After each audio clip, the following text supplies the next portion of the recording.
Does the person you are with encourage you to read?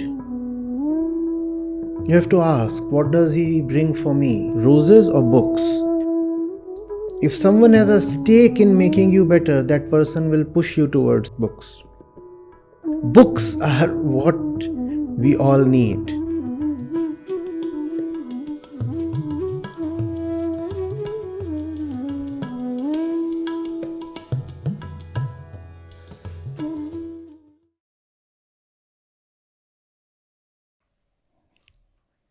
Good evening, sir. My name is Anusha Fatima, and my question is related to superhero films. As you have said, that cinema is a powerful medium for social change, apart from being extremely entertaining. In the recent years, we have seen that how superhero movies have dominated the market in Hollywood, and how the collection of such films have generally crossed $1 billion, which is more than the GDP of 10% of the nations in the world. So I want to these movies are basically based on visual effects and star power, Right. and they are very successful. So and people usually fantasize about superheroes very much. So I want to ask that why these films are so successful and why people fantasize about superheroes so much, and is it because of the reflection of our inner inferiorities? Your name, please? Anusha Fatima. Anusha. See, Anusha, when you normalize mediocrity, then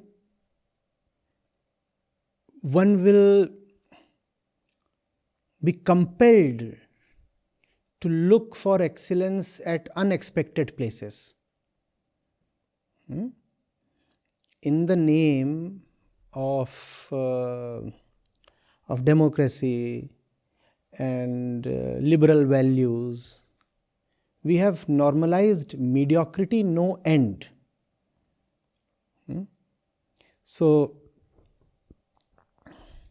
if you call, for example, a fat person, fat by definition is someone who is overweight and whose figure has abnormally high proportions, right? But if you call a fat person, that is called body shaming.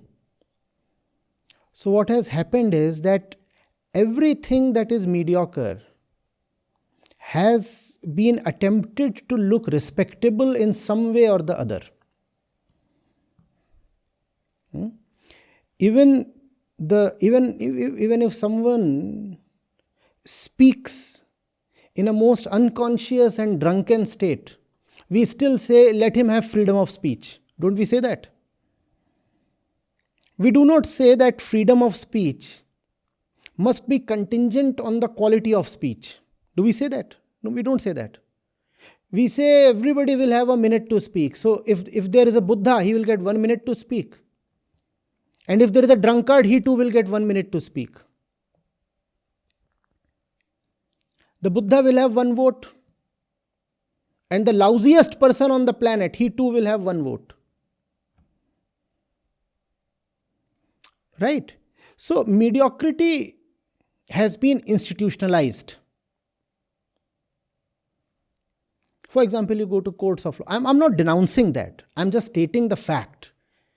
I'm trying to explain the phenomena that you have inquired into. Superhero movies, right? I'm trying to go into that. So you go to a court of law. It does not matter who you are. It does not matter what your intentions really are. The court will only look at gross actions. And then proudly it will be declared that the law is the same for everybody. We'll say that we do not differentiate. Nobody will have privileges. That does not mean that I'm advocating privileges for a particular class. I'm just stating the fact. You look at culture, you look at movies. What kind of a movie am I likely to make as a film producer? I want profits, don't I? Even if I don't want supernormal profits, I want at least sufficient profits to keep me afloat. I don't want to make losses, correct? I want to make the next movie as well. I don't want losses. Now, if I want, if I want my movie to work, I'll have to make a movie that appeals to the masses. So I'll have to make the most mediocre kind of movie, and that movie will appeal to the masses and will make money, correct? Look at books, look at literature. Great books cannot sell a great deal. You look at the current bestsellers. None of them is worth any other place than the dustbin. Instead, you find them all stacked in the bestsellers list. Right? Now, but the authors know the secret. They know that the readers are all crap, so they love to read crap. So all kinds of shitty books will be bestsellers. Are you getting this? So what you find is a complete, overwhelming presence, a total domination of mediocrity in this world. Even where there is excellence, that excellence has been handed over to mediocrity so that the excellence can serve mediocrity. For example, the mobile phone. The mobile phone is such a sophisticated piece of equipment, is it not? But look at who it is being served by the mobile phone. The mobile phone is in the service of the worst kind of scoundrel, is it not? And look at the kind of things they are doing with the mobile phone. So ultimately, even if there is excellence, that excellence has been made subservient to mediocrity. That's the world, the environment we are living in. So, what happens then as a result? All of us within have a point, a corner that loves excellence, irrespective of how mediocre you are, irrespective of how deeply you outwardly hate excellence. There is a point within you that loves excellence. And it is that point within us that is at the center of all spirituality. You may be down in the dumps. You may be someone who has made the gutter his home. But still, a point in you loves the stars, the sky. And you cannot kill that point. Till the day you are alive, something in you will continue to be in love with the beyond. You cannot kill that thing. Getting it? So, look at our situation. All around us, mediocrity prevails. All pervasive mediocrity we have, whichever area of human activity we look at. And even if there is excellence, we said that excellence is in the service of mediocrity. Right?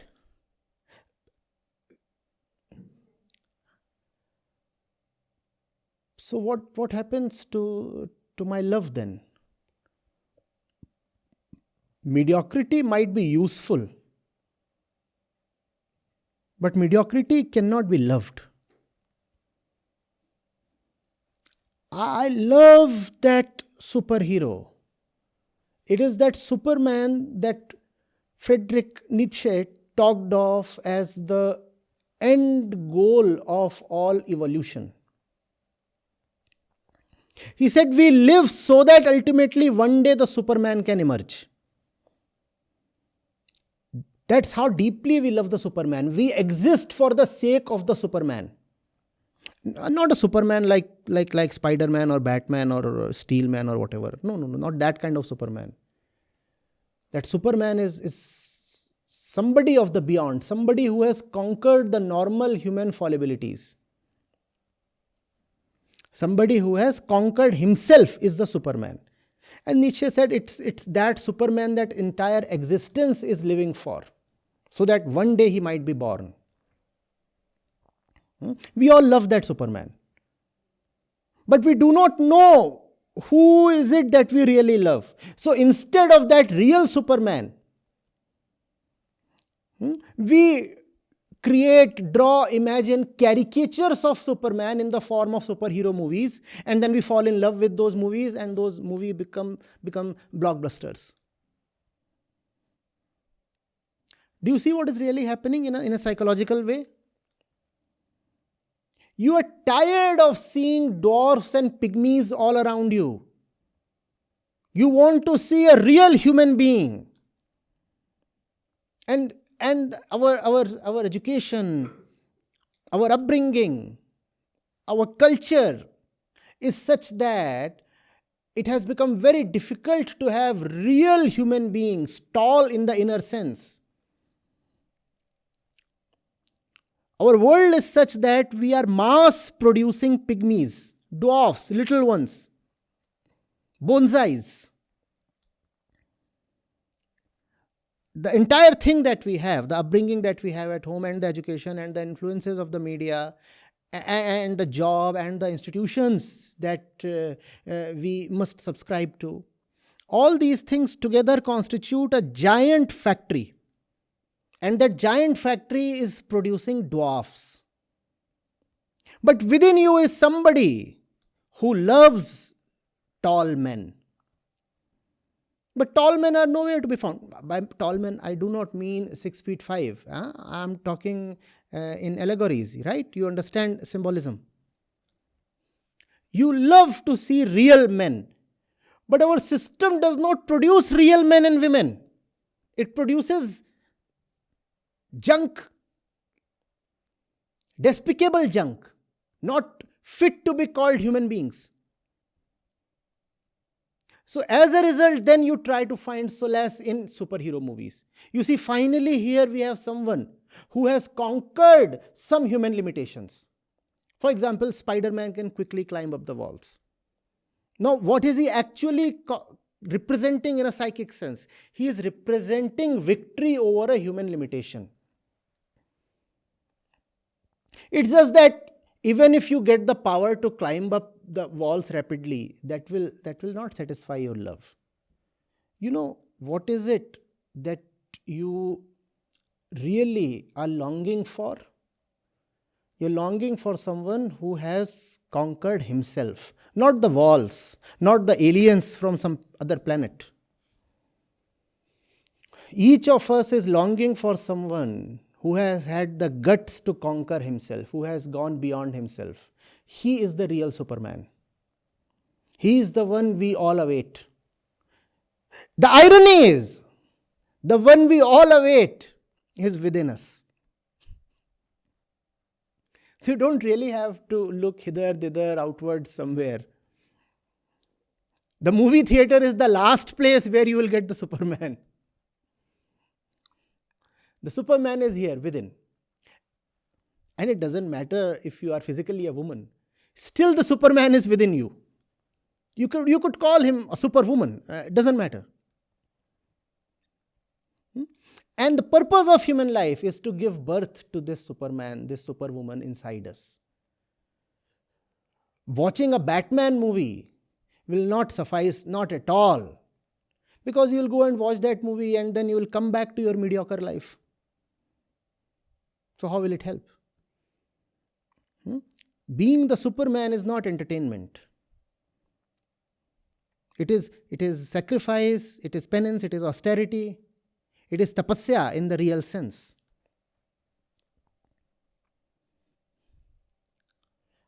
Are you getting it? Are you with me, or have I left you behind somewhere?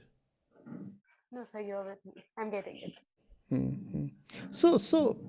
So the superhuman, the superhero is not really merely a fantasy. In some sense, the Superman within us is more real than anything else we know of. Because it is the Superman we all live for. So what can be more real than that?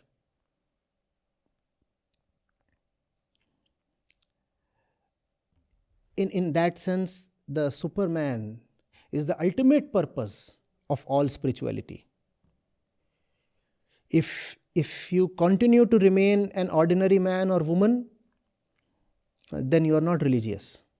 The purpose of religion is to take you beyond your ordinary mortality and turn you into a super being.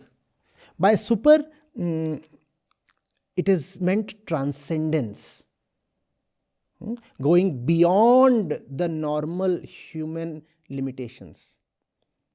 And if you cannot go beyond your normal human limitations, life is just suffering. Who wants to live a mediocre life of suffering?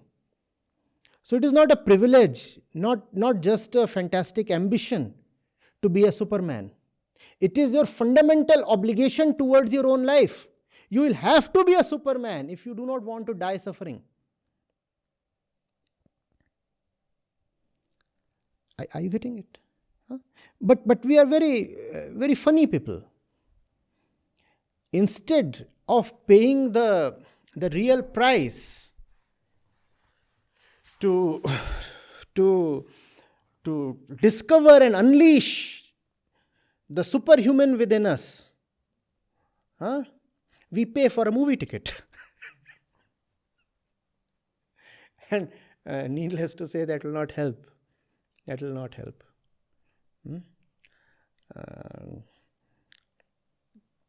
You may feel temporarily inspired. You see, that fellow is fighting so many baddies, especially from some other universe. They have come to colonize the earth and they want to destroy our lives. And this fellow gets up as the savior of mankind and saves all of us. All that is temporary entertainment. It's not the outsiders that you need to fight. It is not the alien invaders that you need to fight. The real Superman fights the evil within. The evil within.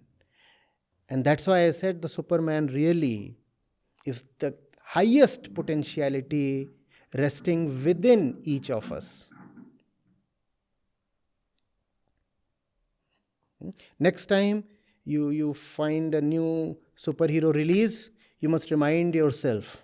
You must remind yourself of what it really stands for. And tell yourself, all right, thank you, Mr. Producer, Mr. Actor. You have reminded me of the purpose of my life.